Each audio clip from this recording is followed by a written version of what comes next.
Most women who struggle with self-trust are not weak. They're conditioned. There's a difference. And honestly, high capacity women often struggle with self-trust the most because they've spent years surviving through overfunctioning.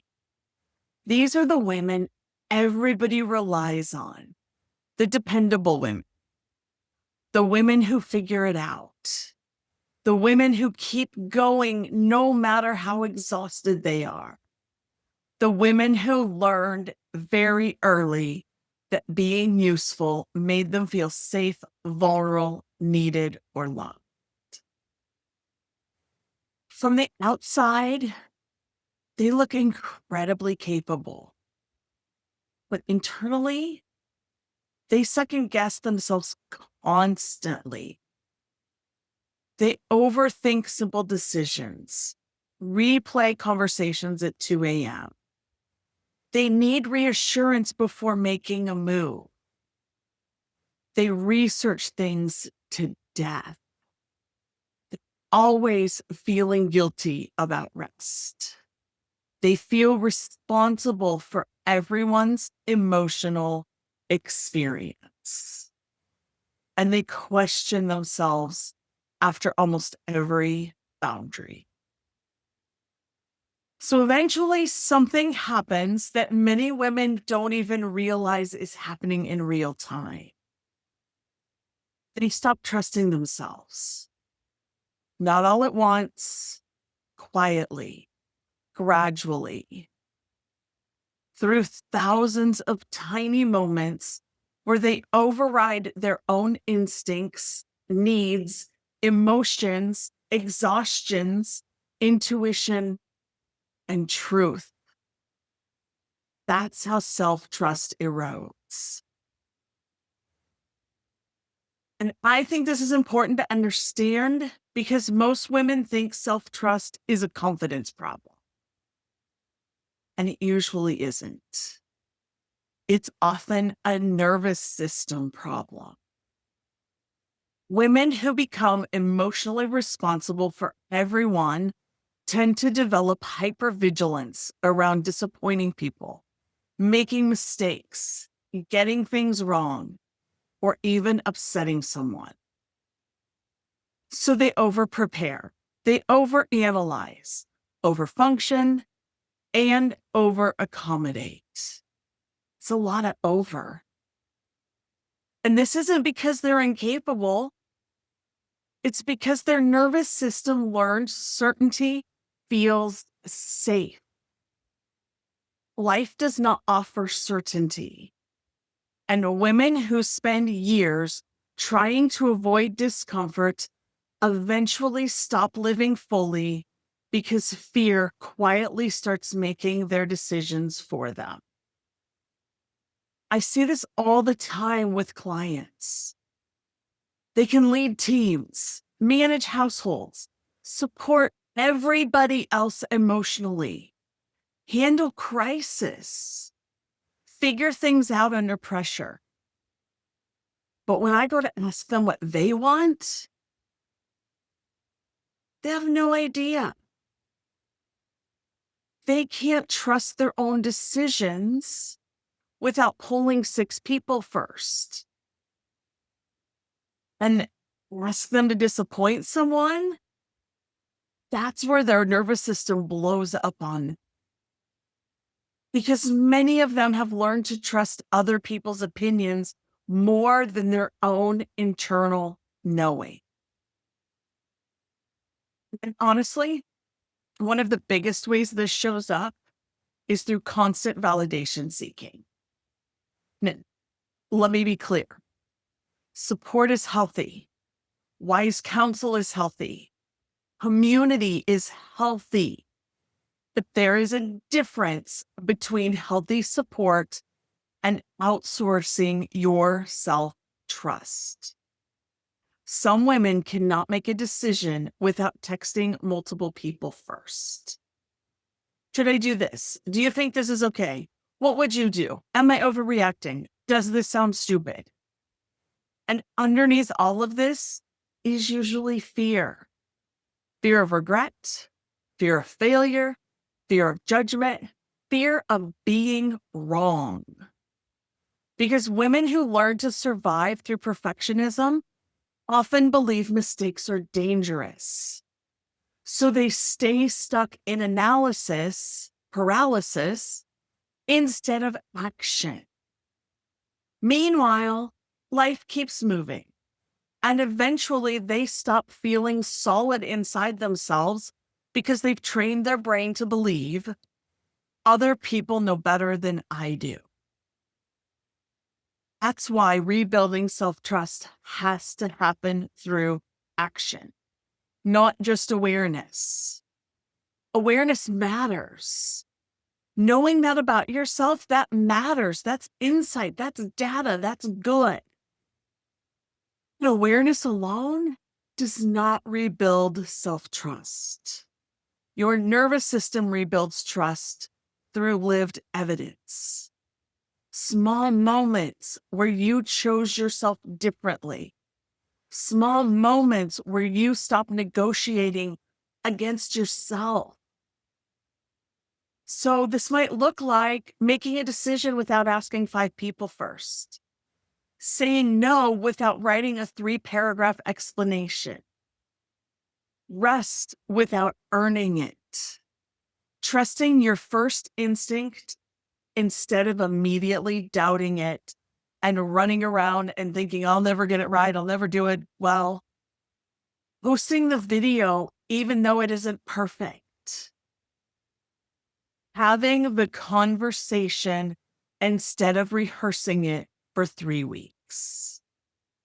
That's how trust gets rebuilt. And another pattern I see constantly is the what if spiral. The woman everybody relies on often lives mentally 10 steps ahead at all times. But what if they're upset? What if I fail? What if I disappoint someone? What if I make the wrong decision? What if this backfires? What if I regret it? What if?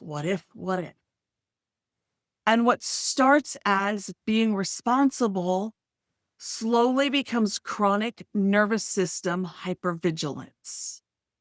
Many women call this overthinking, but underneath of it is often self-protection. The brain trying to prevent pain before it happens. The problem is when you spend your life trying to avoid every possible uncomfortable outcome, your world gets smaller. You hesitate more. You delay. You freeze. You second guess yourself into exhaustion. And eventually you lose trust in your ability to handle life. That's the real cost.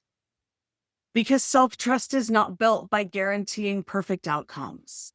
Self-trust is built when you realize I can handle myself even when things don't go perfectly.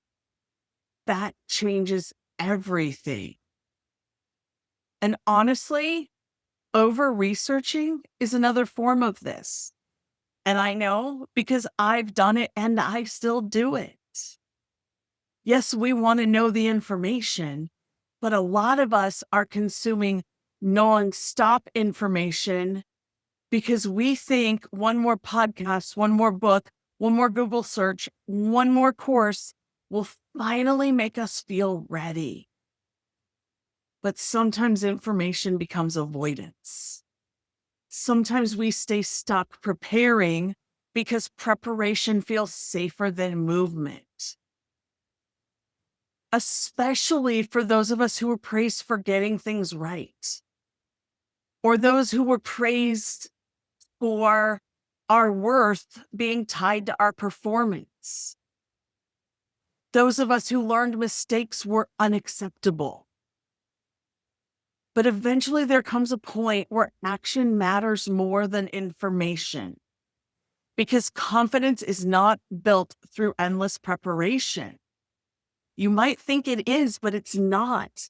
If you don't go out and do, you are not going to gain confidence. I would not be standing in front of this camera recording this for you if I had not been doing videos for a while now. Action builds confidence. It's built through lived experience. And one more thing that I see all the time with high capacity women is minimizing their accomplishments. And this one is huge. These are women who spend years over functioning, often move the goalposts constantly. They survive impossible seasons and call it what I was supposed to do. They hold families together and just dismiss it. They build businesses and downplay it. They manage emotional labor nonstop and act like it doesn't count. And their nervous system never fully absorbs, I'm capable, I matter, this matters. What I'm doing makes a difference. Because your brain needs evidence of safety, capability, resilience, and competence. Instead, many women only focus on what they haven't done yet, what they got wrong, where they fell short, what still needs fixed. Why? Because somewhere along the lines, that's what we were told was wrong. Oh, you missed this on your spelling bee. You didn't get 100%. You're not as good as so-and-so. That's how it comes out. That's how we take it, even if it was not how it was meant. That's how we take it. Because this is what makes us have an emotional, unsafe place for ourselves. This is why your internal dialogue matters so much. Women who don't trust themselves are often incredibly harsh with themselves internally. You should know better, or I should know better. What's wrong with you? You always mess things up. You're too much. You're not enough. Those two, you're too much, you're not enough, they actually go hand in hand. Half the time we're saying you're too much, and the other half of the time we're saying you're not enough, and we don't know what we are. And after years of hearing that voice internally, of course your nervous system stops feeling safe with you. You cannot bully yourself into self-trust.